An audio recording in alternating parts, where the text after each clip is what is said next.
Okay, so um, review lang tayo sa Resonator 2026 GT. This is a top of the line two-tone. Nagamit ko na siya for almost I would say 1.5 week na. So open lang natin. Bibigay tayo ng honest review so far sa performance or kung ano man yung medyo weird na nangyayari or good thing about the car. Okay, so let's start it.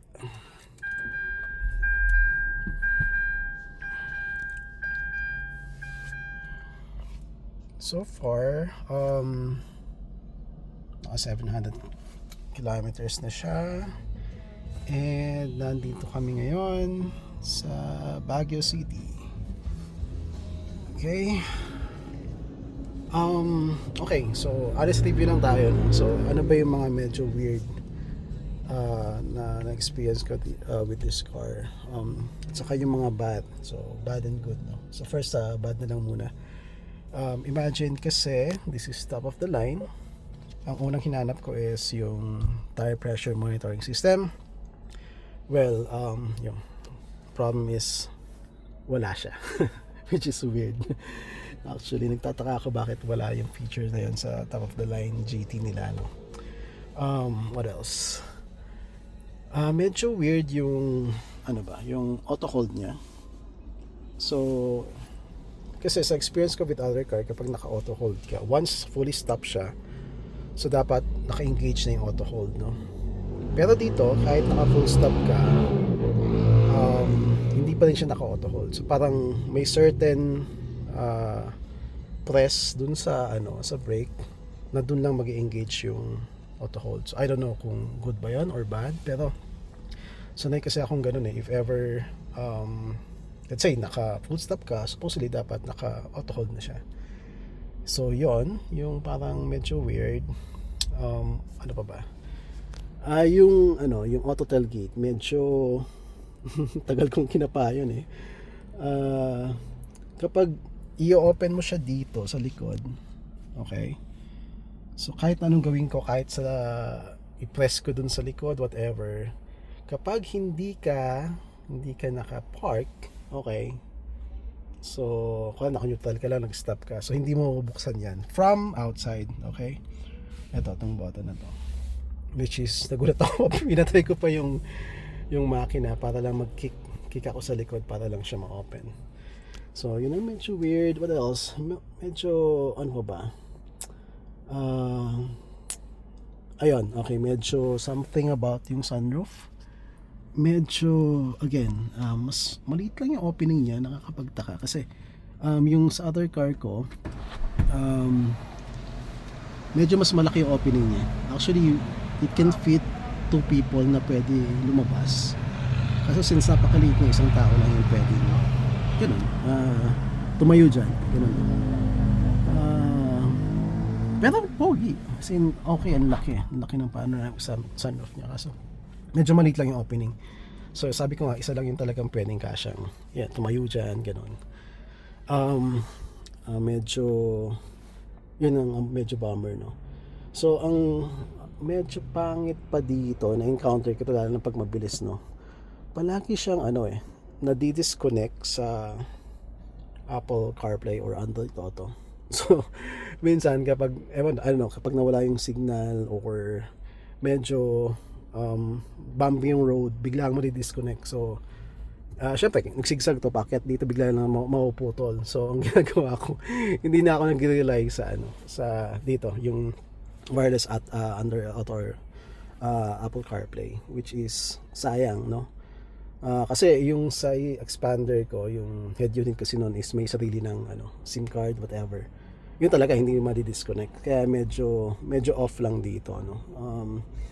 Kapag sa phone bigla na siya madi-disconnect, paano kapag naliligaw ka na or nag-bump lang ng konti, medyo na pothole ka or medyo yung kotse, madi-disconnect ka. So masyadong bummer yun. And then yung yung charger niya, minsan palagi hindi gumagana eh. Medyo weird talaga. Parang minsan working, minsan hindi, yung wireless charger niya. So dito, ano ba? Ito, yung sa driver seat o kaya sa passenger seat, meron kasing ganyan yan eh, dito sa akin. Kapag nagda-drive kang matagal, medyo parang nakakairita ka sa upo, pag upo mo. Although malambot siya, I don't know kung, pero yun nga, kapag sobrang tagal mo na, let's say 4 hours or 3 hours ka na, parang nakangalay din dahil dito sa, dun sa parang hati niyang ganun. I don't know, yun lang yung pakiramdam ko. Ano ba? Ang napansin ko dito medyo weird at saka bad. Okay, so yung wiper, nagulat ako last time. Medyo hindi naman ganoon kalakas yung ulan, no. So pero ang bilis na sobra, super bilis yung ano niya, yung auto ano niya, yung sa wiper niya. Sensor niya kasi auto kasi na sensor yan na mag-wipe eh. Pero ang nakakapagtaka, hindi siya sobrang lakas, pero sobrang bilis yung ano, yung wipe niya. So ang ginawa ko lang siyang manual, hindi na siya naka-auto. Which is bakit ganoon? Supposedly dapat kahit kapag medyo hindi naman ganoon kalakas yung ulan, so dapat hindi mabilis yung pag-wipe niya. So yun yung mga medyo weird thing na encounter ko dito sa car. Okay, sige. Sa tingin ko medyo mas marami yung ano eh, yung bad case sa good eh. Although syempre, ano ba yung mga good, di ba? So ang natuwa ko dito sobra is yung adaptive cruise control na. So yung dalawang core ko meron. So si MG Trophy meron, si Expander Cross meron, pero wala silang adaptive cruise control. So from Subic going here to Baguio, no. So tinay ko talaga, totally hindi ako gumamit ng brake sa paa. Ang ginawa ko lang is nag-cruise ako for let's say 100 or 120, and then kapag meron nga sa harapan, talagang humihinto siya kasi there are times na may biglang sumingit kasi medyo malayo yung distance ko sa kanila eh. So pwede mo kasing makontrol dito, no, yung distance mo kapag yung tatlo medyo mas malayo. Kapag yung nag-isa dito, yun yung medyo malapit lang. So sinet ko na sa ganun para walang makasingit. Yung time kasi no, biglang may sumingit sa akin na adaptive cruise control. Talagang nag-brake siya as in from let's say 90 kilometers per hour, tapos bigla siya hanggang 50 hanggang 40, parang ganun. Talagang automatic. And then pag mag-overtake ako, let's say, kasi naka-cruise ako ng let's say 120. Kaya syempre na kapag mabagal yung nasa unahan ko, siguro mga 100 siya, ang gagawin ko, pupunta ako sa right. Para ma-detect niya na wala akong nasa harapan, talagang, yun, automatic, i-reach niya yung 120, and then, pag gusto ko ulit pumunta sa left side, yung fast lane, yun, mag-left ako. O 120 pa rin yun, hanggat walang tao sa unahan mo. In case may na naman, so mag-ano naman siya, babagal siya depende sa speed ng nasa harapan, which is yun, natuwa ako. Okay. Siguro first time ko na encounter kasi nga wala akong adaptive cruise control. So yun yung unang nagustuhan ko, yung good talaga, no. Ano pa, yung hatak, grabe yung hatak nito. So kahit gaano kataas yung inakyat namin dito sa Baguio, no, wala, parang super maning-mani yung yung pag-akyat niya. So walang ka-effort, konting tapak lang, hindi nga ako nag-half na sa throttle. Konti lang talagang kaya niya. So siguro super taas tarik yung mga inaakyat namin. So nakaikot-ikot na kami dito eh. So super talagang kayang-kaya. Siguro kung yung expander ko kasi nag-experience ako before eh. Although puno kami, kapag medyo stiff na, wala, hindi niya kinakaya yung mga akyatan. So talagang medyo kulang talaga. So ano pa ba?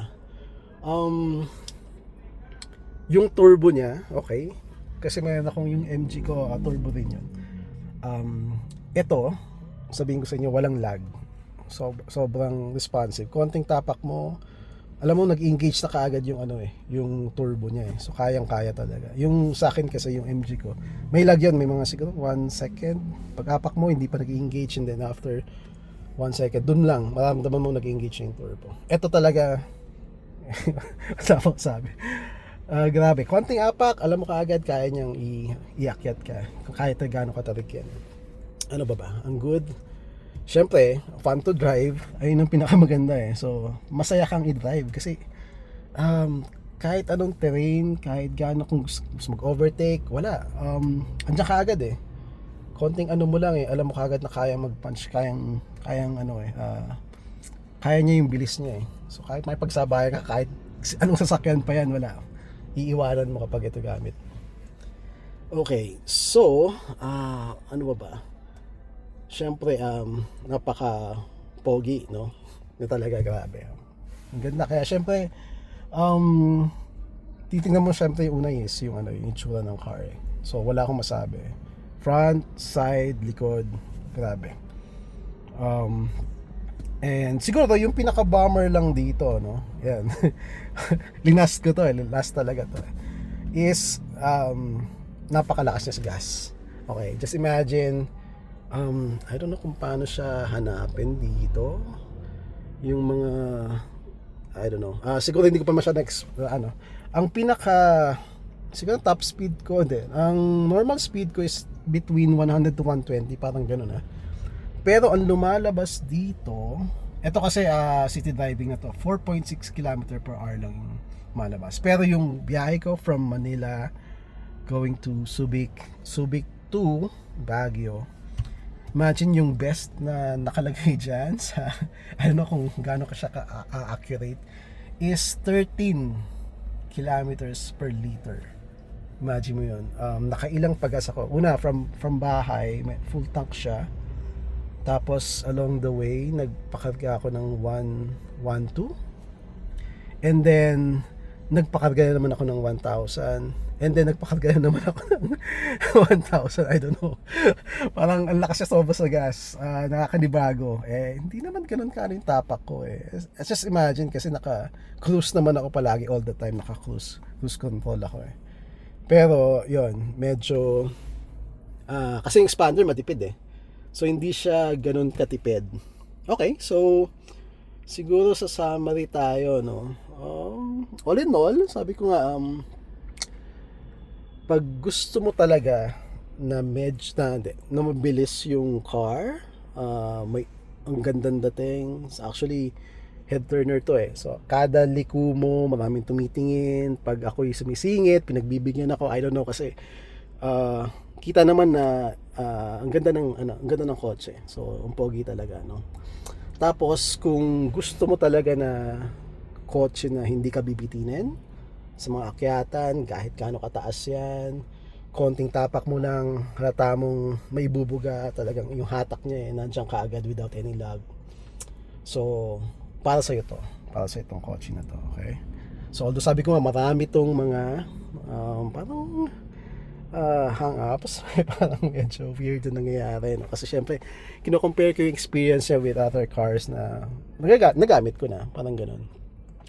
Pero pag gusto mo talaga ng sabihin natin matipid or syempre okay sa long drive, whatever, hindi ka magpapagas palagi, so ang masasabi ko lang is hindi para sa itong kotse na to, okay? Pero kapag talagang gusto mo yung hatak, yung bilis, yung pogi niya, ito na yung kotse para sa'yo. Okay, so ito lang honest review ko so far. So I hope may natutunan kayo, may nalaman kayo about the car. This is top of the line GT to. Yan, two-tone, so pearl white. Sige. Next time siguro after a week may makita pa akong mga features nito, hindi ko masyadong na-discover. Pero for now, yun muna yung review ko. Okay? Peace out. Okay? Bye.